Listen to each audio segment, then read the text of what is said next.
So, we have some interesting problems in the world. One of the problems being that Yellowstone may blow up. Maybe soon, maybe not soon, but it blows up usually every 600,000 years. There's another place in Iceland that blows up around, same amount of time. And it's getting to the dew point, right? So, what do we want to do about this? Strangely enough, we can do some things about our problems, right?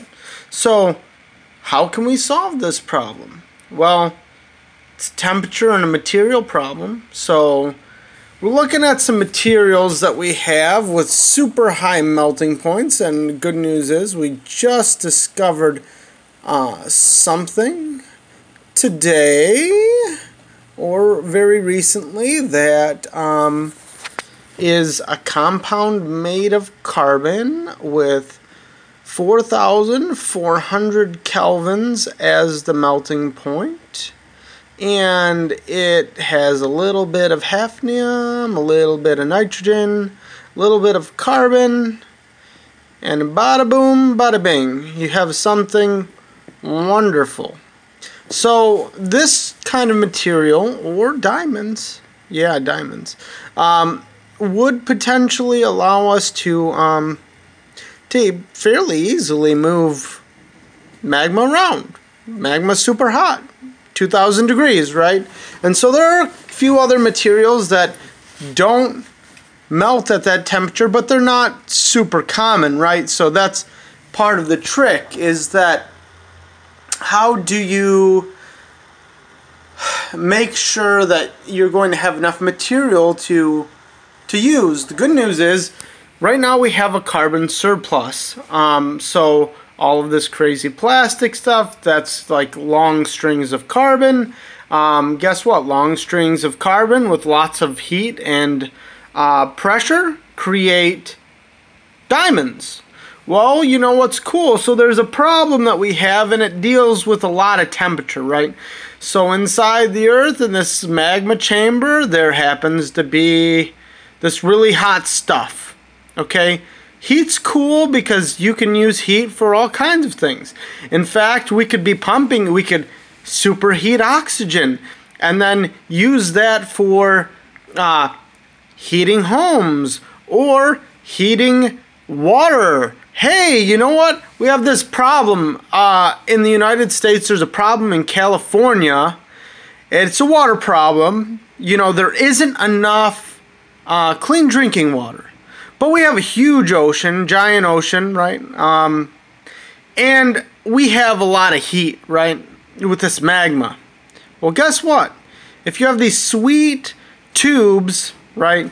You can use the sweet tubes to go over or around this magma, create steam, something that we've been using for a very long time, and this can sublimate, your water from your salt or your other sorts of things. If you have concern about what to do with salt, well, there are things that you can make with salt. It's not that we couldn't be very creative with our compounds and making things. It's just, I don't actually know why we don't do things. Oftentimes it seems to be fairly bureaucratic. Who's in power? Who's the most dominant? Who has the most money? But half the time, it impedes progress greatly, and we have a problem. So this is the kind of problem that wipes out species on the planet, which, if you look at it, extermination's actually, in terms of global populations, species die out fairly frequently. But we've created computers, and we've created materials that melt at 4,400 Kelvin. So it would seem that we should be making some sweet steam. Hey, we can use this for helping to drill, helping to mine. We can also use this temperature to help us do other things like create tons and tons and tons of electricity. A constant flow of electricity for quite some time, I imagine, because the planet's core isn't getting colder that I know of anytime soon. So, you know, we can use magma for building. One thing, we can use many of its complements for other sorts of things. And we can generate huge amounts of heat for useful purposes. You know, it's like, great, you have all this problem, you need a lot of energy.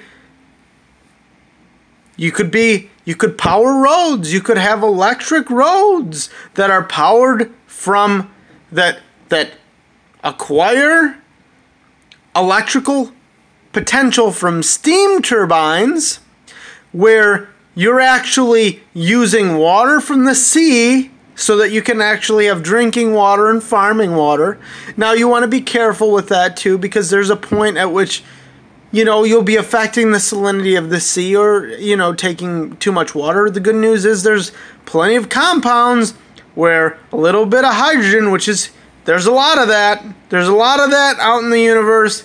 You know, a little bit of oxygen, and you have something miraculous. You have a little water. And yeah, you need to add some electrolytes. Hey, guess what? There's salt. That's an electrolyte. One of those byproducts we were talking about. And obviously it has to be the right amount. But no big deal. There are all kinds of awesome things. The good news is seawater doesn't just have salt.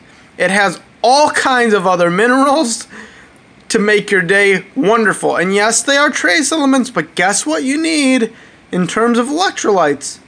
Trace elements.